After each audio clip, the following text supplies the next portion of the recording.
Good morning students. आज का अपना next topic chapter number 2 being solution का नेक्स्ट टॉपिक है नॉर्मलता। देखिए नॉर्मलता क्या होती है, इसको हम नॉर्मेलिटी भी कहते हैं, नॉर्मेलिटी, और इसको कैपिटल N के द्वारा प्रदर्शित किया जाता है। ये नॉर्मलता क्या चीज होती है, नॉर्मलता किसे कहते हैं? नॉर्मलता का मतलब होता है 1 लीटर विलियन में, 1 लीटर विलियन में, 1 लीटर विलियन में घुले हुए ग्राम तुल्यांकी भार की संख्या या ग्राम तुल्यांकी भागों की संख्या, ग्राम तुल्यांकी भागों की संख्या,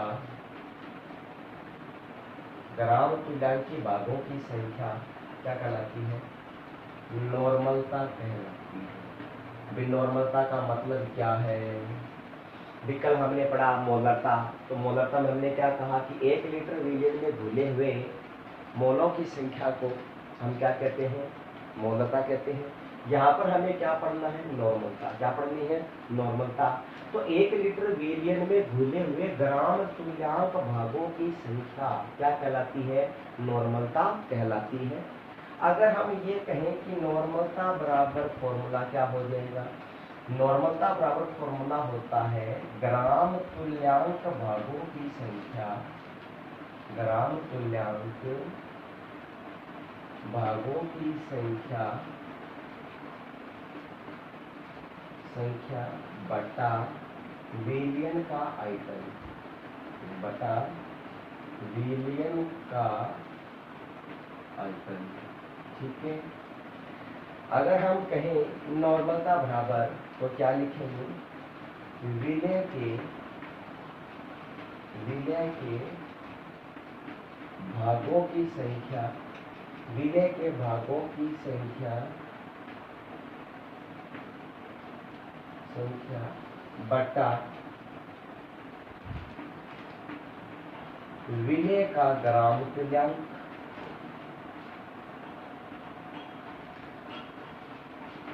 इंटू विलियन का आयतन,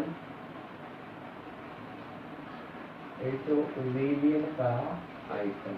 तो इस प्रकार इस उत्तर की सहायता से हम क्या निकाल सकते हैं? नॉर्मलता निकाल सकते हैं।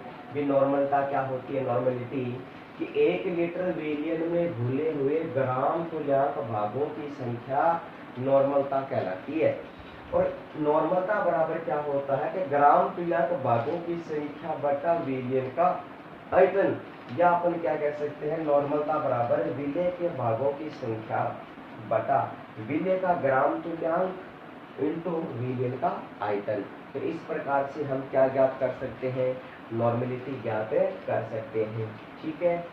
इसी प्रकार हम ये कहें कि कुछ पदार्थ ऐसे होते हैं, अम्ल हो गए, क्षार हो गए, परमाणु के किसी भी कंपाउंड का हम ग्राम तुल्यांक भार निकाल सकते हैं। जैसे अगर हम बात करें, हमें अम्ल का तुल्यांक भार निकालना है, या हमें क्षार का निकालना है, या हमें किसी भी परमाणु का निकालना है, या हमें किसी लवण का निकालना है, ठीक है, या हमें किसी भी कंपाउंड का निकालना हो, उसका अणुभार किस प्रकार से ज्ञात करेंगे?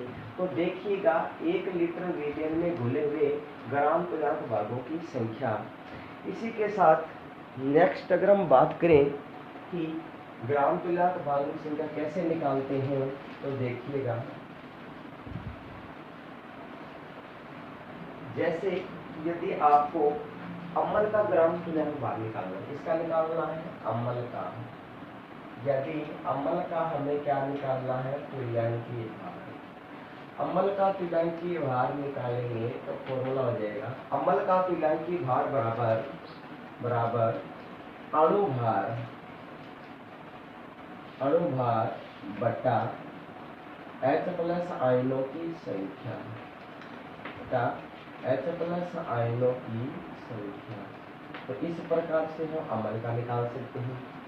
यदि हमें क्षार का निकालना हो, क्षार का तुल्यांकीय भार, यदि क्षार का तुल्यांकीय भार हमें ज्ञात करना हो तो क्या लिखेंगे, हम लिखेंगे अणुभार बटा OH नेगेटिव आयनों की संख्या, OH नेगेटिव आयनों की संख्या।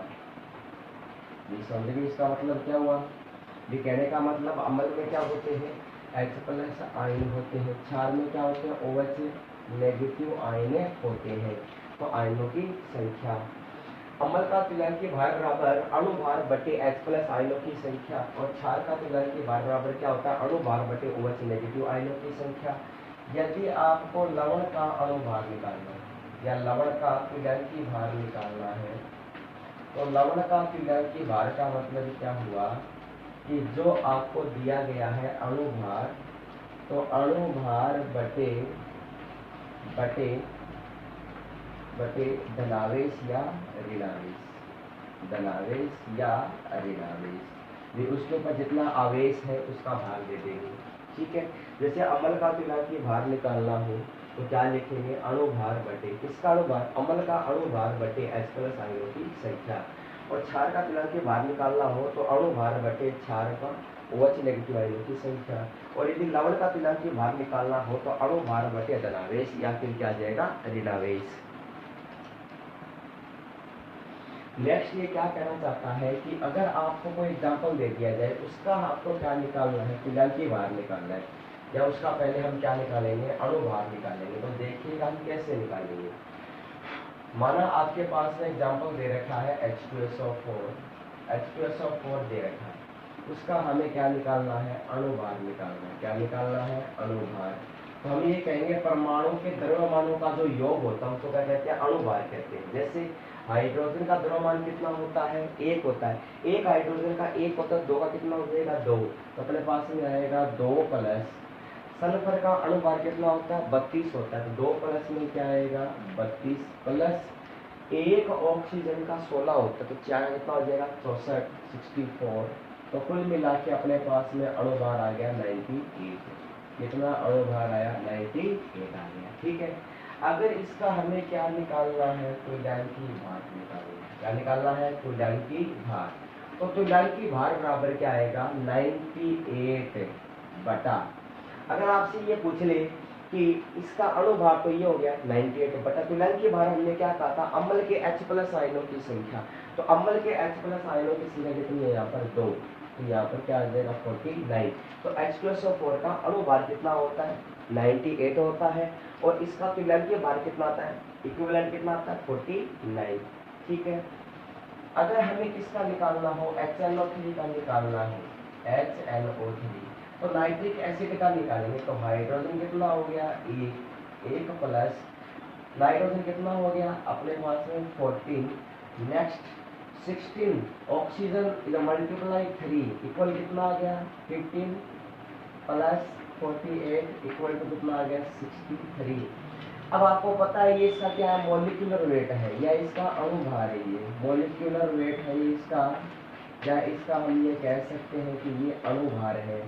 अगर हमें क्या निकालना हो, इसका इक्विवेलेंट निकालना हो या इसका तुल्यांकीय भार निकालना हो, तो तुल्यांकीय भार बराबर क्या आएगा, 63 अणुभार या मॉलिक्यूलर वेट बटा में क्या आएगा, कौन, H+ आयनों की संख्या। तो यहाँ पर कितने H+ आयन है, 1, तो 1 का हम इसमें क्या करेंगे, डिवाइडेड में करेंगे, तो कितना आ जाएगा, 30। तो नाइट्रिक एसिड का तुल्यांकीय भार भी कितना होता है, 63, और इसका अणुभार भी कितना होता है, 63। इस प्रकार हम किसी भी कंपाउंड का क्या निकाल सकते हैं, अणुभार निकाल सकते हैं। किसी भी कंपाउंड का क्या निकाल सकते हैं, अणुभार ज्ञात कर सकते हैं। नेक्स्ट यदि आपसे पूछ ले, तो ये थी आपकी नॉर्मलता। तो आप इस प्रकार से ग्राम तुल्यांक भार ज्ञात कर सकते हैं और उससे क्या ज्ञात हो जाएगी, आपकी नॉर्मलता ज्ञात हो जाएगी।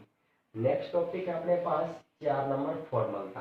तो देखिए नेक्स्ट है 4 नंबर फॉर्मलता। नेक्स्ट टॉपिक है अपने पास फॉर्मलता, और फॉर्मलता को F के द्वारा प्रदर्शित किया जाता है, कैपिटल F के द्वारा। और फॉर्मलता में आपको याद रखना है कि फॉर्मलता में क्या आता है, सूत्र भार आता है। क्या आता है, सूत्र भार। भी फॉर्मलता के लिए हम क्या याद करेंगे, सूत्र भार। जैसे नॉर्मलता के लिए हम क्या निकालते हैं, तुल्यांकी भार, तो फॉर्मलता के लिए क्या निकालते हैं, सूत्र भार, और मोलरता के लिए क्या निकालते हैं, अणुभार। क्या निकालते हैं, अणुभार। इसने ये कहा कि फॉर्मलता क्या होती है, तो परिभाषा तो वही रहनी है कि 1 लीटर विलियन में, 1 लीटर विलियन में, 1 लीटर विलियन में घुले हुए, 1 लीटर विलियन में घुले हुए ग्राम सूत्र भारों की संख्या, ग्राम सूत्र भारों की संख्या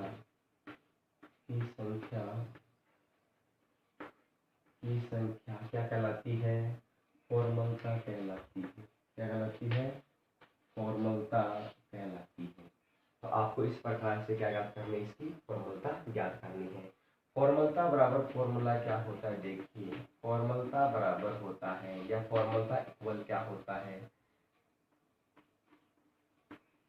विलेय के ग्राम सूत्र भार, ग्राम सूत्र भार, विलेय के ग्राम सूत्र भार बटे क्या आ जाएगा, बटे आएगा विलियन का आयतन, बटे क्या आएगा, विलियन का आयतन, ये आ गया विलियन का आयतन।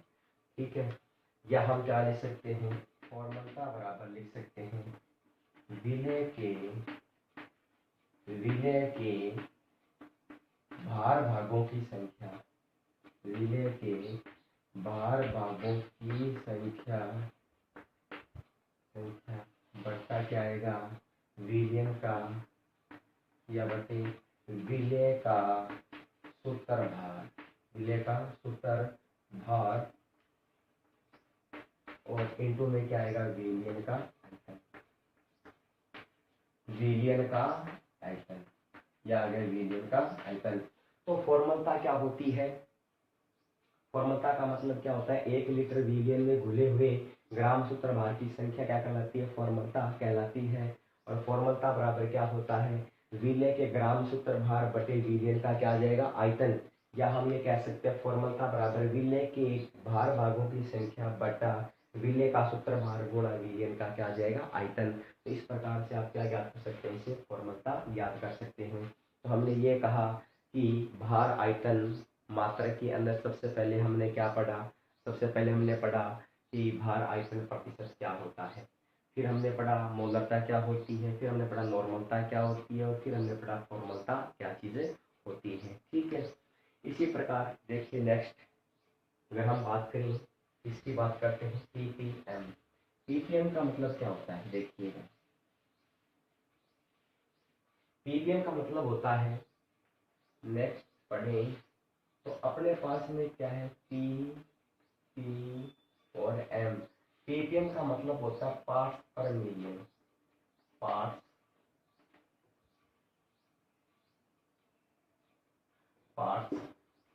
पर मिलियन, पार्ट्स पर मिलियन, या इसे बोलते हैं 10 की पावर 6।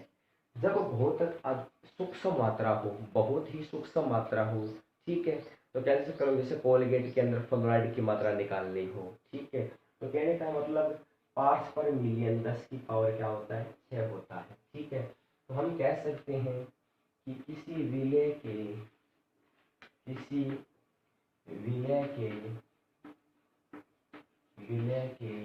भार भागों की संख्या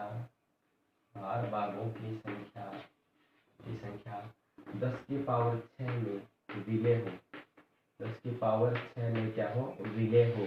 तो कहने का मतलब कि जहां पर हम इसको यूज कर रहे हैं वो कैसे लिखेंगे, तो हम लिख सकते हैं पीपीएम बराबर क्या होता है, सूत्र पीपीएम बराबर होता है विलेय के भार भागों की संख्या, विलेय के भार भागों की संख्या, विलेय के भार भागों की संख्या बटा अपने पास में क्या है, विलियन का आयतन, विलियन का आयतन, और गुणा में क्या आएगा, 10 की पावर क्या आ जाएगी, 6। क्लियर। तो कहने का मतलब जब हम पीपीएम लेंगे 10 की पावर क्या आ जाएगी, 6 आ जाएगी। तो पीपीएम का हम 10 की पावर 6 के अंदर विलेय के बाहर भागों की संख्या कितनी घुली हुई है, ठीक है, और उस विलेय का आयतन कितना है। तो कहने का मतलब वह क्या कहलाता है, पीपीएम कहलाता है। और आपको इतना याद रखना है कि पीपीएम 10 की पावर क्या होता है, 6 होता है। और इसी के अंदर एक पार्ट और भी है जिसको हम बोलते हैं पीपीबी। क्या बोलते हैं, पीपीबी। और पीपीबी का मतलब क्या होता है, पार्ट्स पर बिलियन, पार्ट्स पर, और क्या आता है, बिलियन, ठीक है। और इसका मान होता है 10 की पावर 9। 10 की पावर 6 को क्या बोलते हैं, मिलियन, और 10 की पावर 9 को क्या बोलते हैं, बिलियन। क्या बोलते हैं, बिलियन। तो इस प्रकार से तो पीपीएम और क्या आ जाएगा, पीपीबी आ जाएगा, ठीक है। तो देखिएगा अपना नेक्स्ट टॉपिक है भार भार मात्रक, भार भार मात्रक। दूसरा पार्ट अपना भार भार मात्रक, भार भार और क्या आ जाएगा, मात्रक, ठीक है। देखिए भार भार मात्रक, ठीक है। भार भार मात्रक में सबसे पहले हम पढ़ेंगे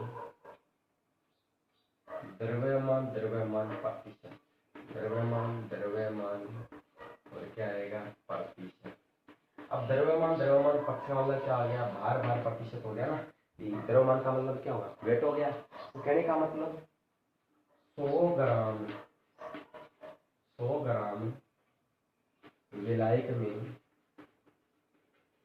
100 ग्राम विलायक में घुले हुए विलय के भार भागों की संख्या, भार भागों की संख्या क्या कहलाती है, द्रव्यमान, द्रव्यमान प्रतिशत कहलाती है। यानी कहने का मतलब इसको हम बोलते हैं वेट पर वेट। क्या बोलते हैं इसको, वेट पर वेट परसेंट भी कहा जाता है। और वेट पर वेट परसेंट बराबर फॉर्मूला क्या होता है, फॉर्मूला होता है विलेय का भार। क्या होता है, विलेय का भार बटा विलियन का कुल भार, बटा विलियन का कुल भार, और गुणा में मल्टीप्लाई में क्या आ जाएगा, इसके 100, क्या आ जाएगा, 100, ठीक है।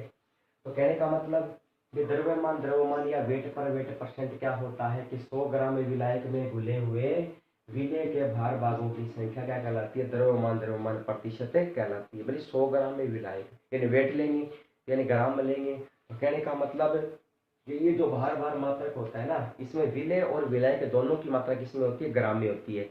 और दूसरी बात है कि इसके द्रव्यमान के ऊपर ताप का कोई प्रभाव पड़ता ही नहीं है। द्रव्यमान है वो टेम्परेचर से इफेक्ट नहीं होता। इसलिए हमने कहा कि द्रव्यमान, द्रव्यमान प्रतिशत क्या होता है कि 100 ग्राम विलायक में घुले हुए विलेय के भार भागों की संख्या, विलेय के भार भागों की संख्या क्या कहलाती है, द्रव्यमान प्रतिशत कहलाती है, या वेट पर वेट कहलाती है। तो क्या आएगा, विलेय का भार बटे विलेय का कुल भार इंटू में क्या आ जाएगा, 100। अगर इसके ऊपर हम न्यूमेरिकल देखें, अगर इसके ऊपर हम क्या देखेंगे, न्यूमेरिकल, तो देखिएगा आपके पास में न्यूमेरिकल है, न्यूमेरिकल आपके पास क्वेश्चन नंबर, हम इसको 3 लगा देते हैं। इसने कहा कि 10 ग्राम NaOH को, 10 ग्राम NaOH को 120 ग्राम जल में विलय किया जाता है। तो जल में विलय किया जाता है। विलय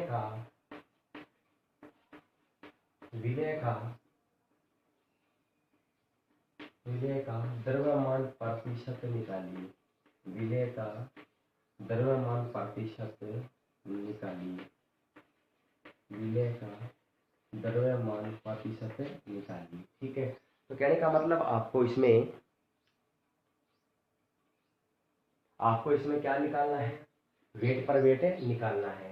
तो हमने ये कहा कि क्या लिखेंगे, हम लिखेंगे WB। WB का मतलब क्या हो गया, विलेय का भार। तो विलेय का भार कितना है अपने पास, 10 ग्राम, कितना है, 10 ग्राम। ठीक है। तो WA बराबर कितना है, विलाई का भार कितना है अपने पास 120 ग्राम है। ठीक है। तो टोटल भार कितना हो जाएगा अपने पास, विलियन का भार टोटल कितना हो जाएगा 10 प्लस में 120 इक्वल कितना हो जाएगा 130 ग्राम। अपने किसका निकालना है, अपने को विले का निकालना है। तो अपने पास में क्या आएगा, वेट पर वेट परसेंट बराबर क्या आएगा 10 बट्टे में क्या आ जाएगा 130 और इंटू में क्या आ जाएगा 100। ठीक है। इसको हमने डिवाइड कर दिया। तो अपने पास में क्या आ गया 100 अपॉन में क्या आ गया 30। इसको डिवाइड किया हमने तो 91 कितने बच गए 9 90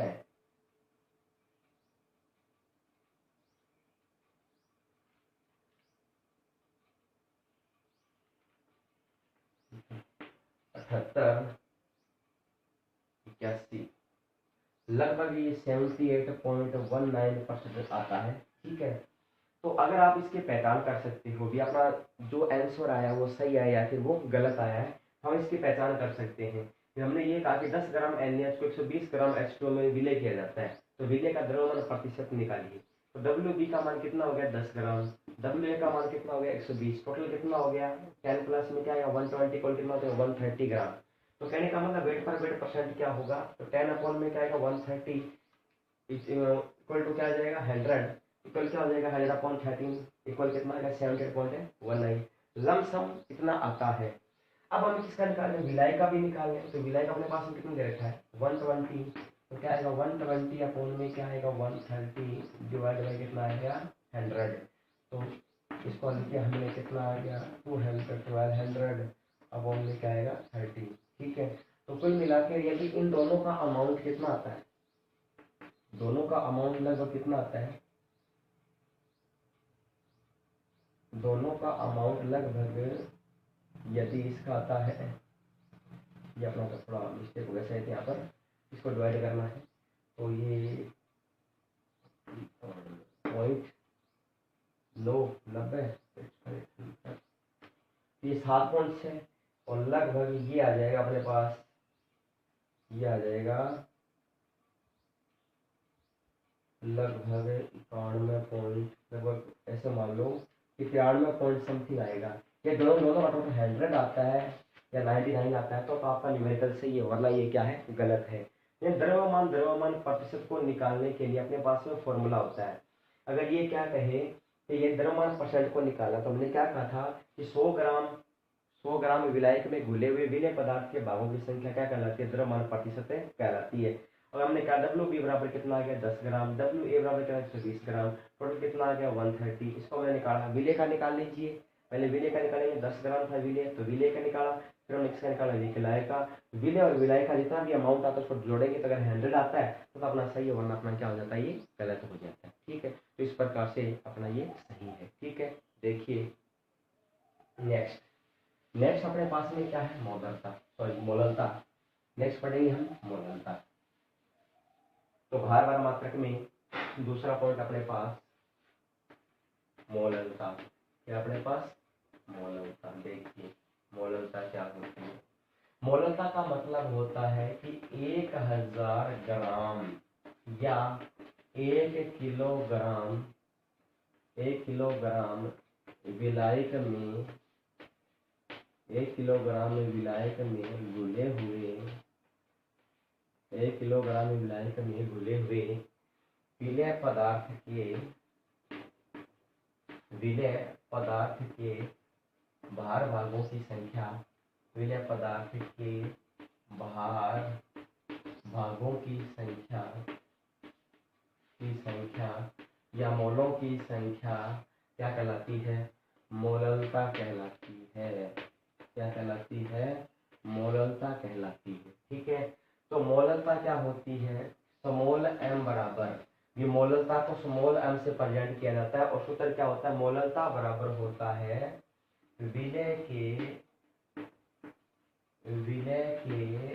भार भागों की संख्या, विलेय के भार भागों की संख्या, विलेय के भार भागों की संख्या बटा अपने पास में क्या आता है विलेय का अणुभार, विलेय का अणुभार और मल्टीप्लाई में क्या आ जाएगा, विलायक का भार, क्या आ जाएगा, विलायक का भार, और वो भी किस में आ जाएगा, केजी में। ठीक है, तो इस प्रकार से हम क्या निकाल सकते हैं, मोललता निकाल सकते हैं। तो मोललता क्या होती है कि 1000 ग्राम या 1 किलोग्राम में विलायक में घुले हुए विलेय पदार्थ के भार भागों की संख्या मोललता कहलाती है। और मोललता को हमेशा स्मॉल m के द्वारा प्रेजेंट किया जाता है। तो स्मॉल m बराबर क्या आएगा, विलेय के भार भागों की संख्या बटा विलेय का अणुभार और गुणा में क्या आ जाएगा, विलायक का भार, वो भी किसमें आ जाएगा, केजी में।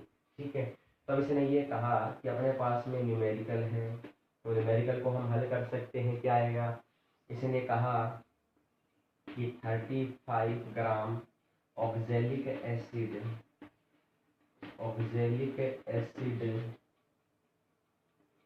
1000 ग्राम, 1000 ग्राम NaOH में विलय किया जाता है,